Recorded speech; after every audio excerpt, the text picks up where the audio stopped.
ಸಂಗೀತ blogs Kannada. ಎಲ್ಲರೂ ಹೇಗಿದ್ದೀರಾ? I hope ಎಲ್ಲರೂ ಚೆನ್ನಾಗಿದ್ದೀರಾ ಅಂತ ಅಂದ್ಕೊತೀನಿ.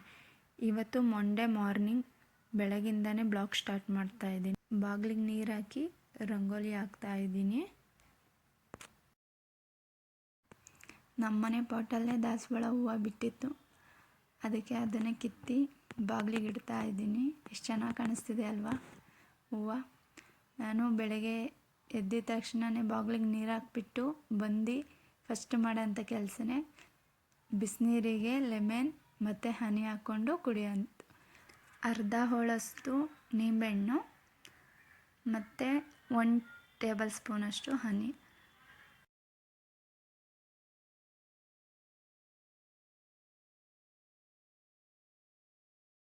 ಇವತ್ತು ಬೆಳಗಿನ ತಿಂಡಿಗೆ ಬಿಸಿಬೇಳೆಭಾತ್ ಮಾಡೋಣ ಅಂತ ಅಂದ್ಕೊಂಡಿದ್ದೀನಿ. ಆಲ್ರೆಡಿ ಟೈಮ್ ಆಗಿದೆ, 6:15 ಆಗಿದೆ ಟೈಮು. ಅದಕ್ಕೆ ಸ್ವಲ್ಪ ಬೇಗ ಮಾಡ್ಕೊಂಬಿಡೋಣ ಅಂತ ಹೇಳಿ ಆಗಲೇ ತರಕಾರಿಗಳ್ನ ಹೆಚ್ಚಿಟ್ಕೊತಾ ಇದ್ದೀನಿ. Carrot, capsicum, beans. ನನ್ನ ಮಗಳಿಗೆ ಬಿಸಿಬೇಳೆಭಾತ್ ಅಂದರೆ ತುಂಬ ಇಷ್ಟ. ಯಾವಾಗಲೂ ಕೇಳ್ತಿರ್ತಾಳೆ, ಅಮ್ಮ ಬಿಸಿಬೇಳೆಭಾತ್ ಮಾಡಿಕೊಡು ಅಂತ. ಅವಳಿಗೆ ದಿನ ಮಾಡಿಕೊಟ್ರೂ ಬೇಜಾರೇ ಆಗಲ್ಲ ಅವಳಿಗೆ. ಹೇಗೆ ಮಾಡೋದು ಅಂತ ನೋಡೋಣ ಬನ್ನಿ. ಮೊದಲಿಗೆ ಕುಕ್ಕರ್ ಇಟ್ಕೊಂಡು ಆಮೇಲೆ ಕಟ್ ಮಾಡಿರೋ ತರಕಾರಿಗಳು ಹಾಕ್ಕೋಬೇಕು. ಕ್ಯಾರೆಟ್, ಬೀನ್ಸ್, ಬಟಾಣಿ ಎಲ್ಲ ಚೆನ್ನಾಗಿ ತೊಳೆದು ಹಾಕ್ಕೋಬೇಕು. ಆಮೇಲೆ 1 ಕಪ್ ಅಕ್ಕಿ ಹಾಕ್ಕೋಬೇಕು. ನಾವಿರೋದು ಇಬ್ಬರೇ, ನಮಗೆ ಸಾಕಾಗುತ್ತೆ 1 ಕಪ್ ಅಕ್ಕಿ. ನಿಮ್ಮ ಮನೇಲಿ ಎಷ್ಟು ಜನ ಇದ್ದಾರೆ ಅದನ್ನು ನೋಡಿ ಅಳತೆ ಮಾಡ್ಕೊಳ್ಳಿ. 1 ಕಪ್ ಅಕ್ಕಿ ಚೆನ್ನಾಗಿ ತೊಳೆದು ಹಾಕ್ಕೊಂಡು ನಂತರ ತೊಗರಿಬೇಳೆ ಅರ್ಧ ಕಪ್,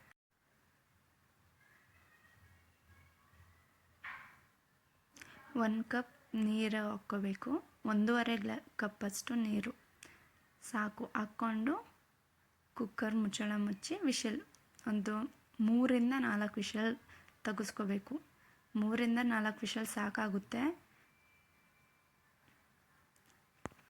ನಂತರ ಒಂದು ಕಡಾಯಿಗೆ ಎಣ್ಣೆ ಹಾಕ್ಕೊಂಡು ಸಾಸಿವೆ, ಒಣಮೆಣ್ಸಿನ್ಕಾಯಿ, ಕಡಲೆಬೀಜ, ಗೋಡಂಬಿ ಆಪ್ಷನಲ್ ಇದ್ದರೆ ಹಾಕ್ಕೊಳ್ಳಿ, ಇಲ್ಲಾಂದರೆ ಪರವಾಗಿಲ್ಲ. 1 ಈರುಳ್ಳಿ ಸ್ವಲ್ಪ ಕಲರ್ ಚೇಂಜ್ ಆದಮೇಲೆ, ಬ್ರೌನ್ ಕಲರ್ ಆದಮೇಲೆ 2 ಟೊಮೆಟೊ ಸಾಕು. 2 ಟೊಮೆಟೊ, ಹುಣಸೆಹಣ್ಣು ಹಾಕ್ತೀವಲ್ವ, 2 ಟೊಮೆಟೊ ಸಾಕು. ಸ್ವಲ್ಪ ರುಚಿಗೆ ತಕ್ಕಷ್ಟು ಉಪ್ಪು, 1 ಕ್ಯಾಪ್ಸಿಕಮ್ ಹಾಕ್ಕೊಂಡು ಸ್ವಲ್ಪ ರೋಸ್ಟ್ ಮಾಡಬೇಕು, ಫ್ರೈ ಮಾಡಬೇಕು. ಸ್ವಲ್ಪ ಅದು ಎಣ್ಣೆ ಅಂಶ ಎಲ್ಲ ಬಿಟ್ಕೋಬೇಕು. ನಂತರ ಖಾರದ ಪುಡಿ 2 ಟೇಬಲ್ ಸ್ಪೂನ್ ಮತ್ತು ಬಿಸಿಬೇಳೆಭಾತ್ ಪೌಡರ್ 2 ಟೇಬಲ್ ಸ್ಪೂನ್,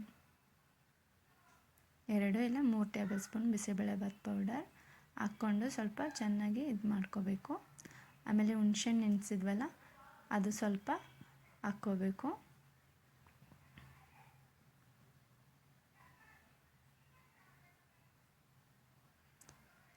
ಈ ಕಡೆ ಅದು ವಿಷಲ್ ಆಗಿರುತ್ತೆ, ತೆಗ್ದು ನೋಡ್ಕೋಬೇಕು. ನೋಡಿ ಎಷ್ಟು ಸಾಫ್ಟಾಗಿ ಬೆಂದಿದೆ ಎಲ್ಲ.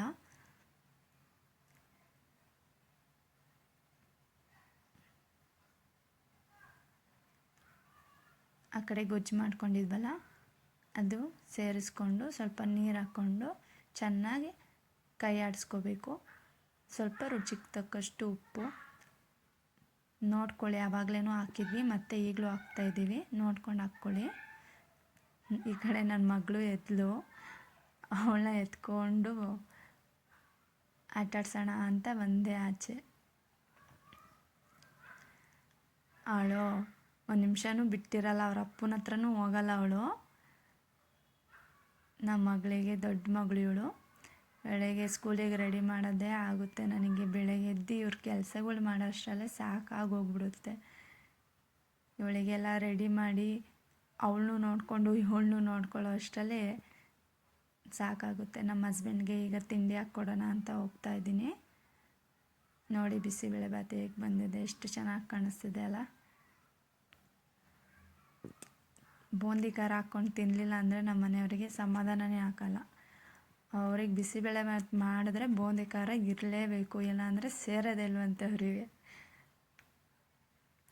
ನನ್ನ ಮಗಳಿಗೂ ಸ್ವಲ್ಪ ಒಂದು ಪ್ಲೇಟಲ್ಲಿ ಹಾಕ್ಕೊಟ್ಟಿದ್ದೀನಿ. ಇಬ್ಬರು ತಿಂದ್ಕೊಂಡು ಅವ್ರ ಆಫೀಸ್ಗೆ ಹೋಗ್ತಾರೆ, ಇವಳು ಸ್ಕೂಲಿಗೆ ಹೋಗ್ತಾಳೆ. ಬೆಳಗ್ಗೆ ಇವ್ರನ್ನೆಲ್ಲ ರೆಡಿ ಮಾಡಿ ನಾನು ತಿನ್ನೋ ಅಷ್ಟರಲ್ಲಿ ನನಗೆ 11 ಗಂಟೆ ಆಗಿರುತ್ತೆ. ಅದರಲ್ಲೂ ನನ್ನ ಮಗಳಿಗೆಲ್ಲ ತಿಂಡಿ ತಿನ್ನಿಸಿ ಮಲಗಿಸಿ ನಾನು ತಿನ್ನಬೇಕು. ಇವರು ಹೋಗ್ತಿದ್ದಾರೆ. ಆಲ್ರೆಡಿ ಲೇಟಾಗಿದೆ ಇವತ್ತು ತುಂಬ. ನೋಡಿದ್ರಲ್ಲ ಇವತ್ತಿನ ಬ್ಲಾಗ್ ಇಷ್ಟ ಆಗಿದ್ರೆ ಲೈಕ್ ಮಾಡಿ, ಶೇರ್ ಮಾಡಿ, ಸಬ್ಸ್ಕ್ರೈಬ್ ಮಾಡ್ಕೊಳ್ಳಿ.